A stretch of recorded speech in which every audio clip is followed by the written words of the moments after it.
Immigrants from China, what was a piece of media you didn't know was censored until you left China? While this doesn't completely fall under censorship, I didn't know about the Great Leap Forward until I was a young adult. Folks in my parents' and grandparents' generations would talk about the Cultural Revolution, but no one spoke of the Great Leap Forward. My personal theory is that it was such a disaster for government planning that everyone bought into. There is a sense of loss of face, so no one wants to bring it up. Not sure what light it's painted in Chinese textbooks, as I left the country as I was entering grad school.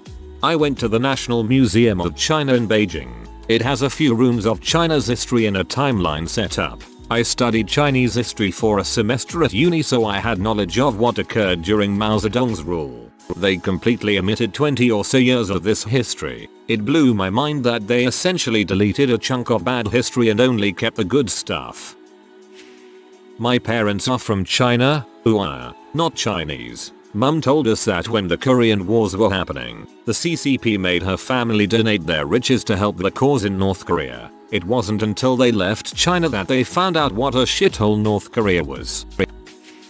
There's not a lot here, so I'll write what I've experienced in China about Taiwan. At first they insisted it was entirely part of the PROC. Then when I asked about if they can go to visit, it was described as a place full of rebels with guns who'd shoot at them if they tried. This was in Fuzhou, which is only about 100 kilometers from Taiwan and whose outlying town had a ferry to the country. So I was shocked they thought that, especially considering I just got back from taking that ferry and had a lovely time in Matsu. Passport control sure, but no one shooting us or any of the ABCs, American-born Chinese, that were doing a visa run. I've posted about this before. I literally had no idea about Tiananmen Square massacre until I got here. Most people older than me saw the protests in the streets, but I never heard anyone talking about it, ever. I'm a second-gen immigrant but went back and grew up in China since very young. I never learned about this until when I went to study abroad. It's pretty shocking that this was never brought up during my entire childhood amongst my family either. I brought it up with my parents recently. Turns out my dad even protested during then. Crazy just how much this event became completely silenced. Moved to the States at 6 years old. Learned about Tiananmen and the US. Visited Beijing with family at 13ish. We visited Tiananmen Square. I asked my mom in public, "Hey, wasn't this where the Tiananmen Square massacre happened?" My mom got scared and told me to never talk about this in public. Apparently there are undercover officers that walk around and would arrest us if they hear people talking about things like this. Didn't understand back then. I do now. When I was on a high school trip like 5 years ago, we had a tour guide, such a nice and funny dude, who sat with a few of my friends while we were on our way back from a long day at a zoo or something. Everyone in the bus was half asleep, but we were chatting him up, intrigued by everything we were learning. At one point he mentioned the Tiananmen massacre, and talked about it with such sadness in his voice. He said he was a student while it was happening, and he protested along with the rest of his classmates. But then they heard sirens and gunshots, and then he said he just ran. He didn't stay there long enough to witness much, but on his way out of the square he said he saw one of his classmates get run over by a tank that was headed straight for the square. He asked us to not mention anything about this story while we were still on that trip. It was so sad to see him afraid to speak about it.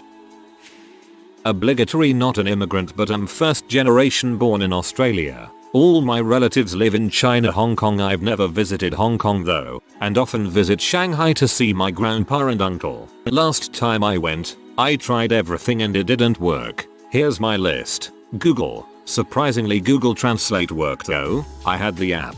YouTube, Tumblr, Twitter, Instagram, Spotify, Facebook, Snapchat, Discord. I think Skype didn't work either. On WhatsApp a lot of functions didn't work. I could send messages but nothing else. Reddit, Netflix, and there's a few others I think I just didn't visit in the span of time I was there. So yeah, incredibly irritating. And the news is heavily modified to fit a picturesque view of China that makes it seem great. And annoyingly my parents are on China's side with the Hong Kong protests at the moment, whilst I oppose it heavily. So much is censored there, it's insane. WeChat is such a huge app over there entirely for the reason it's one of the few that are available. Heard from someone else that Amazon doesn't work either. Born and raised in a large city in China, immigrated here when I was 18 in 2007. I already knew about Tiananmen massacre, as my mom's cousins were among the students and my mom's ex-BF were among the soldiers when they were all young. I already heard about the organ harvesting story on the cult members, but it was some regional crap that's not the norm. I knew people who had insights about the living condition in the re-educational camp where they hold the cult members in my city. At least it wasn't too bad in my city. It sounded like somewhere between a prison and a summer camp. I already knew people in HK hated China, only because I watched Japanese TV while I was traveling in Japan with my parents. Summer 1997 when the CCP got HK back to China from UK. I already knew the CCP army surrenders in Korean War had the choice to be released to Taiwan and many of them chose so. Only because my grandfather went and fought in combats during the entire war. I was a teenager who was a rebel and felt oppressed, so I did my fair part of research. Plus I had the advantage of knowing people who participated such historical events in person. But I doubt the majorities of Chinese would care to learn as much as I did. Sometimes being ignorant and dumb is a blessing if you are stuck in a situation you can't change. What I did not know was how CCP did little to nothing during the World War II in order to preserve power, while the Nationalist Party gave everything to defend the country. Later CCP won the Civil War by brainwashing the uneducated majorities, then twisted the whole story totally to the opposite in history textbooks and forced generations of people to believe the CCP was the legitimate ruler. The CCP even promoted for the idea of having multiple political parties to avoid tyranny and corruption, up until they took over China and took a huge turn. Obligatory not Chinese, but I lived in China for 3 years. I had Chinese HBO and was really happy to see many of my favorite movies come on when I was couch surfing, but half the time I'd watch them and, like, a day or two later I would be lying in bed trying to go to sleep and I'd remember a scene from that movie that didn't appear in the Chinese version. Apocalypto, much omitted. Ron Burgundy, much omitted. Thrones, much omitted. I wish I could remember which movie it was, but in one case an entire subplot was excised from the film. I got really angry about it. It pisses me off on an artistic level. I can't believe HBO and those who license their films to them let them compromise and devalue their art like that. Yeah, I have a friend who gets movies from shady locations. Borrowed 50 Shades of Grey from him, which he got for his girlfriend. The movie had Korean subtitles. It came from Korea where pee is illegal, so the entire movie was like 17 minutes after they cut out all the sex scenes. Not a Chinese immigrant, but my roommate was. I brought up Mao in a conversation once and started talking about the Culture Revolution. He interrupted me and said, "That wasn't Mao." I paused for a second and told him it most certainly was Mao, and he replies, "No, Mao was sick while all that was happening. He didn't have anything to do with it." I ended up having to show him multiple sources to convince him Mao orchestrated it. When I finally convinced him, he just said oh and shrugged his shoulders. When I finally convinced him, you wish.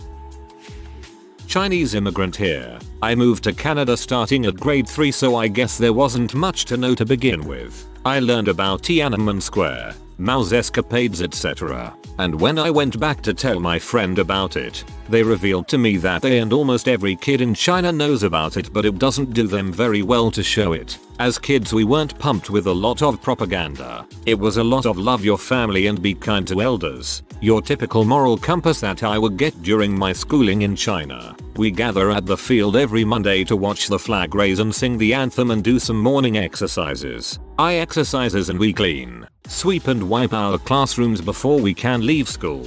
We would wear red ties around our necks, and that was about as close to communistic practices as it got. After coming here, it's weird seeing how Westerners and their media viewed communism. It wasn't a big deal in my life to begin with, and everyone that I know in China are leading lives that aren't terribly different than others in Western countries. For years I struggled to see how my life would be different either way. I got mad at people calling Chinese people commies, or even my HK and Taiwan classmates calling me a peasant and a lowlife. It made me believe that people were fear-mongered and delusional because I've only know people from all over China who are kind, considerate, generous and extremely hardworking to the point where they don't have time to be involved in doing stupid crap. However, I only started to feel weird about my home country when I went back last time. Face cameras meant the streets are very safe, but I couldn't access many things without a Chinese number which required a Chinese ID. They got rid of a bunch of Visa terminals, so people like me are forced to use WeChat Pay, which I can't use now, and people in general feel way more on edge than ever before. Questions that I would have and be curious about and they can't answer. Before I remember there being so many Visa terminals and it was easy for foreigners to spend money and have fun in China without worrying about anything. Chinese people can talk smack about the government regulations in public. But now I can't help but feel that China moved away from catering to the international people to now turning another cheek for some reason I can't work out. I feel something's going down and I just don't want the Chinese people to be paying the big price for it in the end. Not a lot of true immigrants in this post, but I am a genuine immigrant. First time answering AskReddit. I'm pretty excited. Hopefully my answer will not get buried in the comments. When I left China in the early 2000s, there weren't much censorship on the internet honestly. It is because the internet is still young and the CCP probe hasn't caught up with it yet. Most of the censorship is what is on the TV. The Tank Man video is censored. I first saw the video for the first time in 7th grade in America. Although it was my first time seeing the video, I immediately know what it is about because I vividly remember my family or people I knew talked about it. There wasn't a lot of hate when they were discussing it, maybe because they didn't protest and were nowhere near BJ. Mao was always praised as the greatest leader blah blah blah, and the horrible things he has done weren't taught in the book. Though, I have seen some small time Chinese TV shows that euphemistically criticizing what he has done. Their version of the Pledge of Allegiance says to love the party, love the country, love the people. Notice how they say love the party first, lol. Didn't question it when I was a kid why they put the love the party first, or even put it in there at all. The frick the party. Honestly, the best part of being the immigrant who speaks both languages is that it allows me to get both sides of view and allow me to hear both sides of the story. It allows me to be more unbiased. We love to say that in the US nothing is censored. Freedom of Speech Act. Although things are not censored, the news are very biased. Look at Fox News. It can create such a large information gap between Americans. Dem versus Rep. Imagine what kind of gap it can create between people from two different countries. Things aren't censored in America, sure, but things aren't mentioned either. If things aren't mentioned, then people don't even know they exist. It is sort of like softcore censorship we have it here. The politicians do it very smartly. Sadly, once people fell in this information gap trap, it's so hard for them to get out. Look at our Ferdinand and our Sino. They are the perfect example of it. Also, people from both sides are fed with a heavy dose of patriotism when they were growing up. Same trick, same crap, different country. I sincerely hope people can actually open their eyes to realize the same trick, same crap but different country part. Some people just can't accept their country isn't flawless. There is a running joke that when Chinese students study abroad, they complain everyone else knows more about China than me. My wife, who is from China, came to the US in 2003. A Taiwanese classmate of hers asked her why the Chinese government could be so cruel during the Tiananmen Square protests. My wife argued with him and called him a liar, until she found the videos of the protests on YouTube. I still make fun of her sometimes for this. Yikes, I did the same, arguing a Taiwanese person about it until I realized I was wrong. I live in India, but I study in the UK, so I have a lot of Chinese friends who I live with. What surprised me the most is how they talked about Tibet. They talk as if it's such a nice place to visit, a great tourist destination with people who love China. It just really shook me because I have been to Tibetan refugee markets. I have seen the squalor a lot of them live in India. I've seen so much Tibetan sadness that I couldn't make sense of how they could say that Tibet was the prettiest place in China. In my head, Tibet is not China. Tibet is a war-torn place with its people displaced. I actually knew about a lot of stuff before I traveled to Australia, since there was a period before 2008 when everything was accessible, like YouTube and Twitter and stuff. I remember I was crushed watching the Tiananmen Square massacre documentary. It was an earth-shattering type thing, like finding out about a much uglier alternative reality that I actually live in. But I never knew if the organ harvesting thing is legit or not, and I never bothered to check simply because finding out doesn't change anything really. Every time I come back to China it's frustrating as heck, but you get used to it since there are Chinese equivalents of everything. Immigrated to Canada when in high school. In social class there are 4 pages in the textbook dedicated to China, with one of them focused on Tiananmen incident. Went home and asked my dad about it. He was surprised I never heard about it somehow back in China, lol. Apparently his friend was at the protests and said the situation is not as bad as how the media would have you believe. This is one of the reasons I remain skeptical on what really happened that day. Also was surprised to learn that communism is considered a bad ideology and comparable to fascism in certain context. And soon found out China is communism in name only, with a bit more research. Apparently Henry Norman Bethune is almost a nobody here but was revered greatly in China. Also learnt about how the issue of gun control gathered sizable supporters on each side. Being from China, gun ownership is a no-no and I can see why the government wants to keep it that way. There are music videos that can be practically considered softcore P in China, plays on public TV channels at prime time. LGBTQ rights almost never hit mainstream media in China. I was under the impression that it is much less common than it actually is. Dalai Lama is well respected by a lot of PPL. In China he is almost unanimously considered a traitor. I read your list. I am sad though that you still remain skeptical about Tiananmen Square, though. I was born and raised in the UAE, but went back to China every year steadily when I was a child for months at a time. I didn't even know gay people existed in any capacity until I had immigrated to Canada and somehow learned about it in around age 12. It's one thing to be homophobic ignorant. I think it's another thing to be completely unaware that this sort of thing could exist. I literally did not think about being gay people because the idea that you could be anything other than straight had never existed for me. Never did for me either in Sweden. Don't think you do as a kid unless someone near is gay. And certainly not pre-internet. Today it's probably very different. Not China, but one time I was on a flight. I think it was Qatar Airways or one of the other Middle Eastern ones. It was a long flight so I settled down to watch it. Do you guys remember the scene where the Jewish kid is practicing for his bar mitzvah? Entirely cut from the film. Any mention of that kid's Jewishness? Cut. Half of the gory scenes in the movie? Cut. Really surreal experience.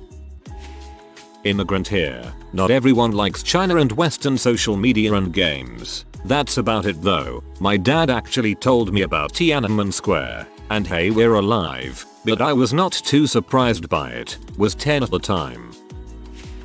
My parents immigrated from China back in the 1990s. I went to school for 5 years in Shanghai and have gone back there every summer. I straight up never knew that Tibet was a place that the rest of the world recognized. I learned about it in middle school here and was so confused because I had just known the region by a different name and thought the place was always just integrated into China. I had never heard about Tiananmen Square until I came to the US. I did know though that the censors on the internet back in China would be extremely active on the 4th of June. Any mention of the date or related words would be censored on the online forums I used. Baby Tiba was the main one, which it hadn't even come out back then, and while I knew back then that posts relating to the date were being deleted and censored, I never knew why until I learned about it in high school. It wasn't until recently that my grandma told me about the Cultural Revolution and how I have a distant relative that fled to Taiwan when the PRC was formed. She told me it was a family secret and a shame. My worldview changed a lot since I moved away from China and became more integrated in American society. I definitely was fed a lot of propaganda as a kid and was an avid defender of China and its ideals. When your formative years are spent there and all the media you consume is so strictly regulated and curated, of course you never learn to question it. Me, Indian parents, my friends, white guy, a Hong Kong exchange student and a Taiwanese kid, had to explain the 1989 Tiananmen Square protests in high school. 1997. Chinese kid did not believe us. Goes home and asks his mother about it. She explains that the incidents in 1986 led to her leaving and sponsoring him, and so that he arrived in Canada in 1990. His mind was blown and showed his teenage rebellion as denouncing everything Chinese. Not censorship, but how Putin and Russia are viewed as evil by the Western media. In China, Putin is seen as a strong and capable leader, and Russia is just another country with more historically shared ideological roots, yet communism, socialism. Oh boy, how Soviet Russia is not a positively viewed era in Eastern Europe. Fun fact, Estonian GDP fell back about 10 years after Soviets took over, and that's before the Eastern Front got reopened. Not an immigrant, but spent time in China. I was there in '08 when a massive 8+ mag earthquake rocked everything near Chengdu and was felt from Shanghai to Beijing. I was in a shiplock when it hit and our crap was rocking all over the place. It was wild. Over 80,000 people died. We couldn't get on the internet or make international phone calls for nearly 4 days. They jammed everything. None of my emails to my parents went through to tell them I was okay. All my friends' phones that were unlocked for international just went dead when you tried to call anything. The internet was basically cut off everywhere we went. We eventually found an American businessman at a bar with a sat phone that could get through, and he agreed to let us use the phone to call our loved ones as long as we got him a few drinks. He was chill as frick. He was on the phone with his wife and then with his company when we approached him and begged to use his phone so we could call our people and let them know we were okay. China is an amazingly beautiful place, with great people, food, and culture, but their approach to censorship and speech is completely fricked.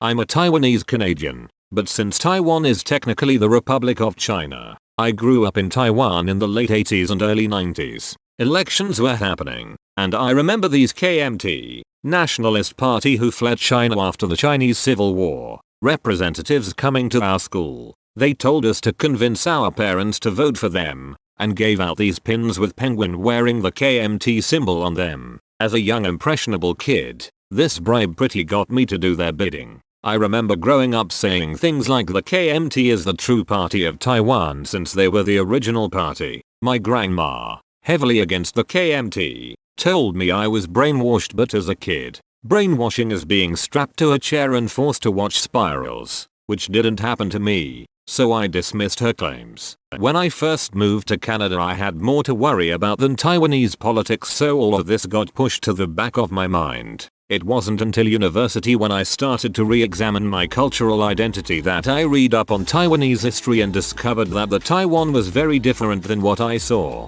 The KMT committed numerous atrocities ever since they received the island from the Japanese after World War II. People who were in Taiwan during the Japanese occupation were oppressed while the KMT tried to maintain power on the island. Intellectuals and anyone else who could form a government were arrested and never seen again on the pretense that they were communist spies. Eventually, tensions soared and ended in violence in the 228 incident, something I refer to as a mini version of Tiananmen Square. After that, the KMT established martial law and ruled the island with an iron fist for about 4 decades. The elections during my childhood were the first elections the island had seen. My grandmother was right. I was brainwashed. The KMT got to me early, and I'm glad I had the opportunity to leave Taiwan early. Who knows how the KMT would have shaped in my mind had I stayed. Side note, I find it ironic that I'm posting this on the anniversary of the establishment of the Republic of China. Happy birthday, Rock. If you are new to the channel, you can subscribe. I publish new videos every day. Until then, check another video.